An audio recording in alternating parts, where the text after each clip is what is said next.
Сонгуул болоход 2 сар хүрэхгүй хугацаанд иргэдийн тархийг угаах гэсэн ч юм уу, залилсвал үнэхээр нөхцөл байдал ийм болоод байгаа ч юм уу, ээдрээтэй асуудлууд араараасаа шил даран гарч байна.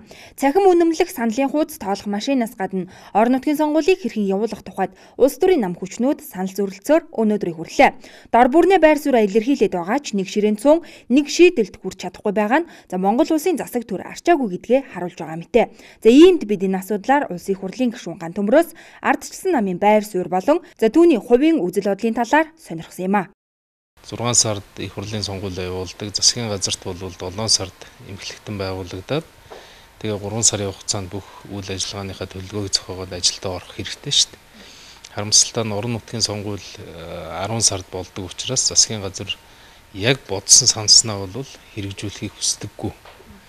Дараагийнхаа сонгуулийг бодоод ард түмэн таалагдах аль болохоор богино хугацаанд хийж болох үс тэр нь тэгээ Монголын хөгжилд үр нөлөөтэй биш ажлуудыг шүүрч авч зарладаг. Тэгээ энэ нь бол Монголын энэ төрийг бол улам хүчгүй байдалд оруулж байгаа маа. Тийм учраас бол нэг удаа хийя гэдэг саналыг 8 онд бүх намууд санал нэгдээд баталсан юм хууль шүү дээ. Тэгээд энэ хуулийг ардын нам болоод өнөөдрийн засгийн газар хэрэгжүүлэхгүй гэж хэлж байгаа нь бол үнэхээр ёс зүйгүй хэрэг гэж ингэж ойлгож байгаа. Тэгээ би энэ байр суурин дээр бол хатуу байдаг. Сонгуулийг бол зохион байгуулж болно. Сонгуул өгнө гэдэг бол тийм хэцүү зүйл биш. Сонгуулийг явуулна гэдэг бол ерөөсөө ч хэцүү биш.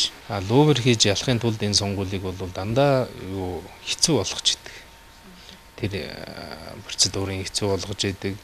Тоолгыг нь хэцүү болгож идэг, ингээд албаар юм өмүүлээд идэг байдал байгаа юм л та.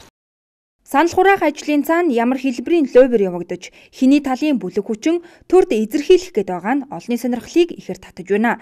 Ийхүү хоёр намын бүлэг улсын хурлын сонгуулийн тухай хуулийг зөвшөлтслийн үндсэн дээр батлаж байсан бол орон нутгийн сонгуулийн хуулийг хэрхэх нь шийдэгдэхгүй байсаар өнөөдрийг хүрчээ. Ардчилсан намын хувьд өөрсдийн байр суурин дээрээ баттай зогсно гэдгээ нийгэмд мэдгцээр байна.